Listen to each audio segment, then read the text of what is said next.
성경을 한자를 푸는 대구의 오집사입니다. 오늘은 팔매자에 대해서 말씀드리겠습니다. 팔다 이런 뜻이죠. 자, 여기 보면 선비사자가 있고 그 다음에 거물망자가 있고 쪽에 패자가 있습니다. 돈이죠, 그죠? 자, 요거 두 개가 합치지면 또 뭐가 됩니까? 예, 사다 이런 뜻이 있고 또 선비사자가 있고 입구자가 있으면 뭡니까? 길하다 이런 뜻이죠. 자, 이게 합쳐지면서 왜 팔다 이런 의미가 될까요? 자, 여기서 보시면 갈릴리 랍비이신 분이, 자, 제가 선비사자가 뭐라 했습니까? 십자가에 달리신, 그 땅 위에 십자가에 달리신 분인데 하나님이다. 이걸 강조함으로써 이분이 뭐라고요? 예, 랍비다는 거죠. 랍비, 선비다. 자, 우리가 사사기 할 때 사자와 같은 건데, 여기 보면 사사돼 있죠. 그죠? 선비이면서 스승이 랍비다는 거죠. 랍비. 이 사람이 뭐라고요? 예, 영어로 하면 판관이다. 그래서 그 고대의 사사라는 것은 어떤 법관과 같은 사람이고, 성경에서 말하는 사사는 이렇게 구원자라는 뜻이죠. 그런데 그분이 랍비와 같으신 분이다. 그 호족이다 있는 뜻이죠. 자, 선비라는 분은 그 지역에서 어떤 권력을 가지지 않으면서 후학을 양성하시는 분이죠. 그래서 랍비하고 상당히 이렇게 매치가 되는 단어입니다. 옛날에 말씀하시기를 그분이 말을 했단 말이죠. 말을 했다. 뭐라 말했습니까? 내가 죽고 3일 만에 십자가에 달려서 죽고 3일 만에 부활할 것이다 하면서 무덤에서 부활하셨다는 거죠. 그래서 그게 길하다는 거죠. 대적들이 흉계를 꾸며 거물을 쳤다. 가룟 유다라는 사람이 제자가 있었는데 은 30에 자기를 팔 것이며 여기 보면 3자도 보이고 10자도 보이고 쪼개 패자가 보입니다. 은 30에 자기를 팔 것이다 하고 선비가 되었을 때 그분이 과거에 말했다는 거죠. 그러니까 속이다, 배신하다, 내통하다 이런 뜻이 들어가는 게 성경이 아니면 어떻게 되겠습니까? 판다는 거죠. 팔을 때 속이는 것이 아니고 가룟 유다가 은 30에 팔 것인데 그 사람이 자기 스승인 예수님을 속이고 배신하고 내통하는 거죠. 그죠? 그래서 이런 뜻이 금방 이해가 되는 것입니다. 자, 피를 흘림이 영원히 떠나셨다. 제가 조개 패자에 여기 하나님이 영원히 바라보시면서 제가 눈목자 영원이라고 했죠. 옆으로 놓았다. 영원히 죽게 하는 도구가 뭐죠? 예, 영원히 세고 사슴과 같은 분인데 그분이 옆에 죽게 하는 게 거물이라고 그랬죠. 그죠?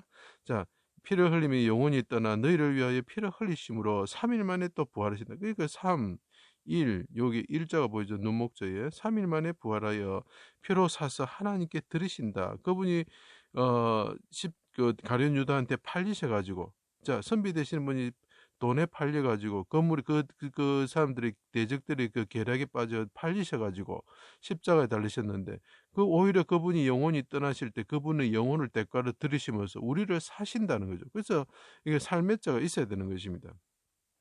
사서 하나님께 드림으로 하나님 나라로 이끄신다. 이렇게 그분이 랍비 때 말씀하셨다는 거죠.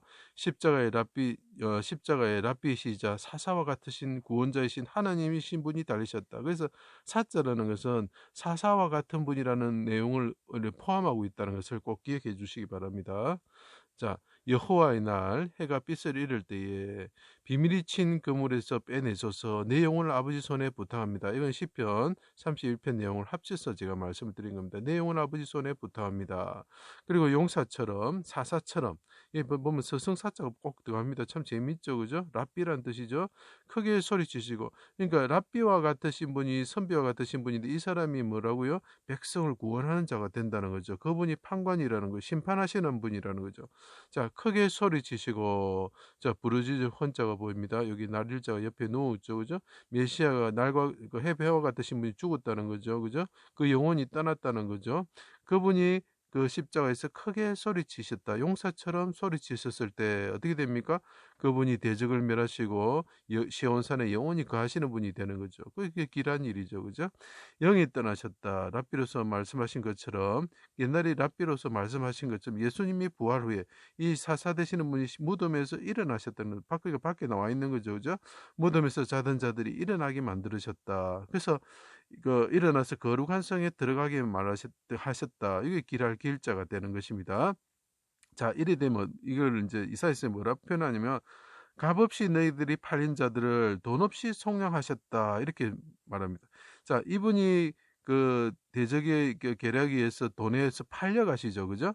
이유가 뭐냐면 팔려간 자들을 사시기 위해서 거죠. 그죠? 값없이 팔린 자들을 돈 없이 속량하셨다는 거죠.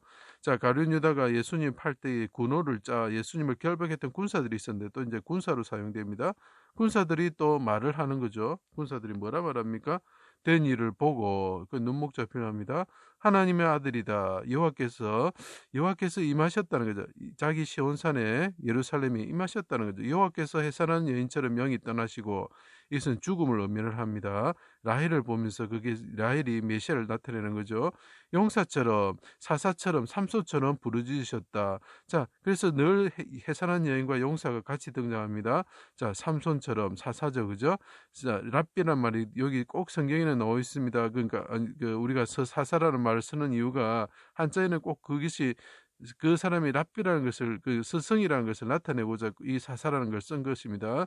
오셔서 부르짖으심으로 대적과 그러니까 사망과 마귀를 멸망시키시고 자, 삼손이 어떻게 됩니까? 죽을 때 눈이 뽑히죠, 그죠? 눈이 뽑히면서 대적을 멸하는 거죠. 여호와께서 백성들을 구원하여 성령으로 예수 안에서 다시 태어나게 하시고 거듭나게 하시고 거룩한 성으로 인도하신다. 언제? 예, 사사 되시는 분, 랍비 되시는 분이 그 자기가 부르짖으면서 영혼이 떠나시고 그분이 그 제자들에서 그러니까 사사가 등장한 이유가 제자한테 자기가 사랑하는 제자한테 가룟 유다한테 팔렸다는 거죠, 그죠? 그러니까 팔리실 때 일어나는 거다. 자, 그래서 메시아가 팔리시고 고난을 받아 부르짖으실 때 값없이 팔렸던 자들을 사서 구원하신다. 그래서 이게 요셉이 팔리죠. 삼손이 드릴라한테 팔리죠, 그죠? 자, 그래서 팔린다는 거죠. 사사와 같으신 분이 선비와 같으신 분이 선생과 같으신 분이 제자들에 의해서 사랑하는 자에서 드릴라에 의해서 팔린다는 거죠. 자, 삼손이 블레셋 사람의 계략에 드릴라가 돈을 받고 삼손을 팔아서 눈이 뽑히고 이게 영이 떠나는 걸 말합니다. 하나님의 영이 떠나셔서 크게 소리 지르고 대적을 그때 그 기둥을 잡고 크게 소리 지를 때 대적을 멸하게 된다. 그 길한 소식이 되는 거죠. 메시아가 부르짖을 때 그 영이 떠날 때에 죽을 때에 어떻게 된다고요? 예, 팔렸던 자들을 하나님께서 돈으로 사셔가지고 속량하신다. 이렇게 되는 거죠. 그래서 일단은 메시아가 팔려서 죽어야 된다는 거죠. 그래서 팔매자가 되는 것입니다. 제 강의를 들어주셔서 감사합니다.